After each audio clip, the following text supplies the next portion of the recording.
Who is every championship club's most valuable player this summer? Let's talk about it. So using figures from Transfermarkt, in today's video we're going to be ranking each championship club's most valuable player based on their figures from cheapest to most expensive. Now Transfermarkt uses an algorithm to work out the value of a player based on age, performances, length of contract, but don't take these base prices all too seriously, as they tend to be a little bit below what your club would be prepared to sell these players for. You know, let's not forget that market value and what your club's prepared to sell a player for are two completely different things. But it's still an interesting video nonetheless. I'd also like to know if you would agree with who Transfermarkt agrees with who your most valuable player is. But without any further ado, let's jump in. And starting out at the bottom of the list, we have Plymouth Argyle's Michael Cooper, deemed to be their most valuable player by Transfermarkt with a value of 860k. Plymouth are the only side in the Championship who don't have a player valued at more than £1 million based on the Transfermarkt figures. Now obviously to Plymouth, someone like Cooper is worth considerably more than that. Back-to-back team of the season finishes for Cooper. Obviously missed the second half of the season with that injury layoff, been out since February I believe, but he kicks off the list in 24th. Coming in 23rd place we then have Sheffield Wednesday's Will Vaulks, who's judged to be their most valuable player, coming in with a valuation of £1 million based on Transfermarkt's calculations. Now Sheffield Wednesday have quite an old squad coming up to the Championship. Their average age in League One last season was over 28, which is quite old. That was older than any other Championship squad we had last season in the league, and because of that average age being quite high, they're not deemed to have that many valuable players, because it tends to be that the younger you are, the more valuable you are. There's definitely a theme emerging early on. In 22nd place we have Ipswich's most valuable player, coming in with Connor Chaplin with a market value of 1.7 million based on Transfermarkt figures. And I mean, Chaplin's valuation will absolutely skyrocket if he can get anywhere near to matching the numbers he had in League One last season in the Championship this time around. 26 goals and 5 assists. He is 26 and has had a few outings in the Championship in the past, but at Ipswich right now feels like the right club, and yeah, what a season he's coming off. Next up, and in 21st place we have Victor Johansson, Rotherham's most valuable player, coming in with a valuation of 2.6 million. I think that Rotherham would value him considerably higher than that. Arguably the best goalkeeper in the Championship in this last season just gone by. I think that without him in that side, there's every chance that Rotherham would have gone down. He's contracted with the Millers until 2025, and I'm sure will continue to be a massively important player for them, provided that he's not sold this summer. Next up, in 20th place we have Cardiff's Mark McGuinness, given the market value of 3.4 million. Had a really good loan spell last season with Sheffield Wednesday, so good in fact that Cardiff recalled him for the second half of the season and showcased what a solid defender he is, and still only 22 years old, bags of potential. In 19th place, now I was surprised that Zian Fleming wasn't Millwall's most valuable player, but going off Transfermarkt numbers, they've actually got Billy Mitchell as their most valuable player, who's rated at 3.9 million. Be interested to know from Millwall fans, how much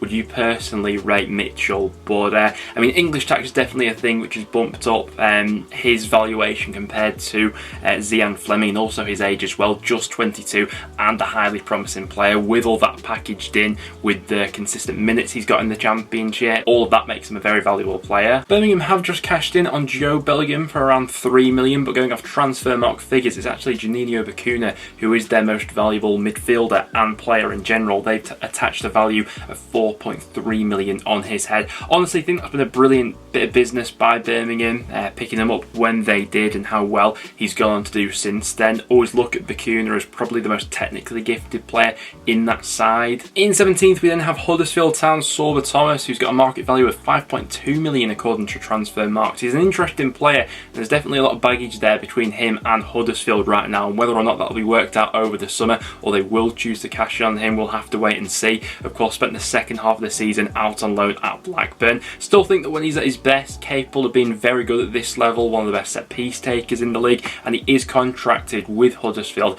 until 2026, so that long contract will definitely bump up his value as well. In 16th place we have Preston North End's most valuable player, who is Freddie Woodman, valued at 5.2 million. Definitely would have thrown maybe Whiteman, maybe Reese in there as well, but Whiteman's got a contract soon expiring, and obviously Reese has had that big injury layoff. And Freddie Woodman, 17 clean sheets in the Championship last season, a previous Golden Glove winner, at this level as well, 25 years old and recently signed for North End. All of that does add to his value, and a very solid goalkeeper at this level. In 15th place we then have Stoke City's Ben Wilmot, also judged at a value of 5.2 million. Now Stoke's recruitment hasn't been the greatest over these last few years, but one deal where I think they absolutely nailed was getting Ben Wilmot from Watford. They did spend a little bit of money on him, but his value has increased quite exponentially since then, and I think he's been probably their most consistent performer over this last season,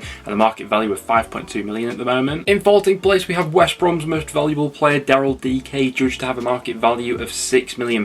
Now I think that West Brom fans all recognise the talent in Dike from the limited minutes that he's had at the Hawthorns so far, but he's just been so unlucky with injuries. I think 3 major injury layoffs since he's been at West Brom so far, so he's never quite been able to get that consistency as of yet. We all know how good he can be from his spell there and obviously at Barnsley previously. It's just about getting him consistently fit and on the pitch. In 13th place, we have Tyrus Dolan, who's judged to be Blackburn's most valuable player, obviously. Following the departure of Brereton Diaz, Tyrus Dolan judged to have a market value of just shy of £7 million.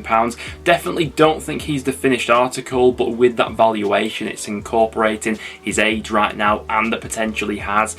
4 goals, 6 assists last season. A lot of his minutes coming from the bench for Blackburn as well. Very versatile player, can play anywhere across the forward line, very tricky as well. But I think to move on to that next level now, he'll be looking to just add more to his overall output and get those more consistent minutes under his belt. In at the midway point we have QPR's Ilias Chair. Now despite the struggles QPR had last season, Chair was still one of the best creators in the Championship. 5 goals, 9 assists, and probably should have ended this season on a lot more assists, let down quite a bit of the time by some poor finishing by some other QPR players. Now QPR are in a decent position to dictate his value. He's still got a couple of years left to run on his current deal at Loftus Road. Transfermarkt had given him a value of 8.6. You'd imagine that QPR would hold out for more than that, but I mean, who knows? We have seen QPR sell players for probably under their transfer value in recent years. Leicester potentially sniffing around the playmaker. Wouldn't be surprised if he was one to go this summer if the right money came in. In 11th place we have Hull's most valuable player, who's judged to be Jacob Greaves with a Transfermarkt value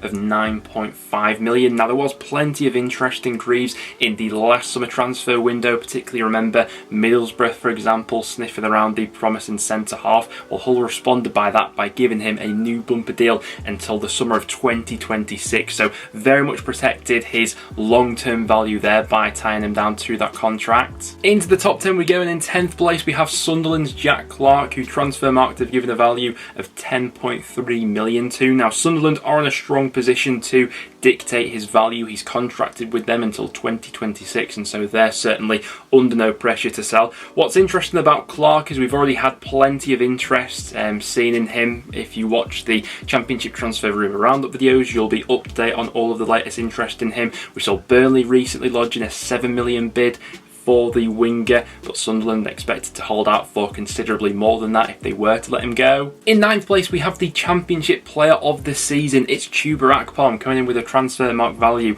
of 10.3 million. That ranks him in 9th place. Now with Akpom there are a bunch of factors to consider with this one. Yes, he was the best player in the Championship last season, but will he be found out as a one-season wonder? I mean, prior to this season, Akpom had never scored 10 league goals in any season he participated in, which is crazy considering he hit 28 this time. But the biggest factor in what will dictate Akpom's transfer market value is the fact that he is out of contract with Borough in the summer of 2024. So just having one more year left to run on his current deal will significantly lower his value. When it comes to Swansea, I was fully expecting it to be Joel Perreault who's deemed as their most valuable player, but as he's out of contract in 2024, Transfermarkt have actually given a higher market value to Ben Cabango, contracted a lot longer than Perreault, and a top centre half for his age as well, considering he has been a consistent performer in this Swansea backline for the last 3 or so seasons now, only 23 years old and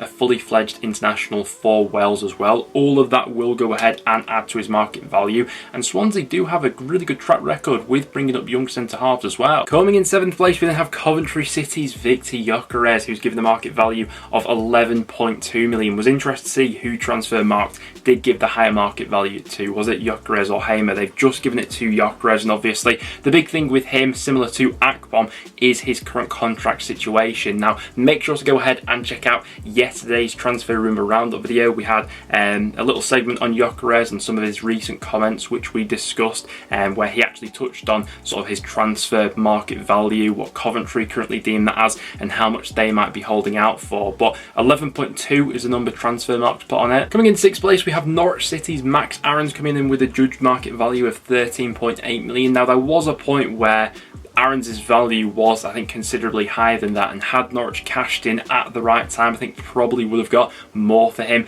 than they'll likely get this summer. But there is still a top player in Max Aarons. While there has been maybe a little bit more inconsistency of late, he's still capable of being a top player. I remember when Norwich came to Deepdale this season, for example, one of the best performances from a fullback I'd seen that season. So yeah, Aarons is in at 6th place. I'd be interested to know what his next move is. Coming in 5th place, we then have Ismaila Sarr of Watford, another player who I do think has dwindled in his overall valuation. I think had Watford cashed in on him when his value was highest, they would have got significantly more money. Don't get me wrong, his numbers weren't bad last year, got 10 goals, 7 assists, but didn't quite rip the league up like a few people perhaps thought he might. And at 25 years old now, wouldn't be surprised if he is sold this summer. In 4th place, we have Bristol City's Alex Scott. Transfermarkt have given him a valuation of 17.2 million, but Bristol City will probably hold out for 20 million plus. I mean, Alex Scott, young player of the season in the Championship for a reason. This guy, he is going places. We've had several top English clubs all register an interest in him. He reads the game exceptionally well, can go past a man, has an eye for a pass, and at his age, his type of profile, I mean, he is going places, isn't he, Alex Scott? Unsurprisingly though, the top 3 most valuable players all are coming from teams that have just been relegated from the Premier League. In 3rd place, we have Brenden Aaronson, who's deemed to be Leeds' most valuable player based on their Transfermarkt valuations at 25.8 million. I think Leeds originally paid around 24 for Aaronson. Didn't have his best year in the Premier League. After a fairly bright start, he dwindled out over the course of the year, and to be honest, I actually think that a year in the Championship might do him some good, but I think a move abroad to another European league is probably more likely for him this summer. Coming in 2nd place, we then have Southampton's James Ward-Prowse. Now, on the previous episode of the Championship transfer rumour roundup, we spoke about Southampton potentially slapping a 50 million plus valuation on their skipper, and I mean, that's their right to do so. You know, clubs can value players at whatever they want. According to Transfermarkt though, his actual market value is more closer to that 30 million mark, valuing him at 32.7 million. I am expecting Southampton to hold out for quite a lot of money, undoubtedly their most important player, but I think if I had to call it right now, I'd guess that he will be playing Premier League football next year and eventually a sale will go through. But by far and away the most valuable player in the Championship, of course, it's Leicester City's James Maddison. Leicester have been relegated with the most valuable squad of all time based on these transfer values, and James Maddison coming in with a value of just shy of £50 million at the moment. I am expecting a record sale to go through in terms of a relegated side and how much money they actually sell James Maddison for. I think that record currently stands with Bournemouth and how much they got for Nathan Ake when they sold him to Manchester City after they'd been relegated. But even in Leicester's relegation season, in what was a turgid year for them, Maddison still put up some really strong numbers. An England international who is capable of doing it on the top stage, and I think will get a move to a top club. Whether that will be Spurs or Newcastle, we'll have to wait and see. But guys, there we have it. That will now wrap it up for today's video. Thank you very much for tuning in. If you did go on to enjoy, make sure to leave a like, and I'd like to get some of your guys' verdicts on this one down below. Do you agree with these valuations for some of these players or not? Do let me know down below. Apart from that though guys, do stick around and subscribe for some regular Championship content, and I'll see you all in the next one.